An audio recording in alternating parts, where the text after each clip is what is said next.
Nós, hoxe, dentro do BNG, cos nosos medios, o que imos intentar aquí demostrar é que eses problemas técnicos non son tan complexos.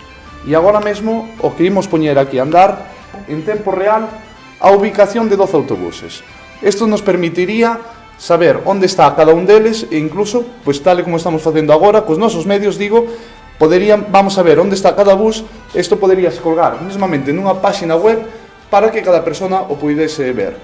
Estamos nun autobús urbano do Concello de Lugo e queremos demostrar que é moi sinxelo e moi doado poñer en práctica a aplicación para seguimento dos horarios dos buses urbanos. Estamos distribuídos por distintas liñas de buses urbanos. E que se queremos que realmente os buses funcionen, pois teñen que poñerse en serio e teñen que poñer os medios a disposición dos veciños e veciñas de Lugo para que saiban cando poden coller.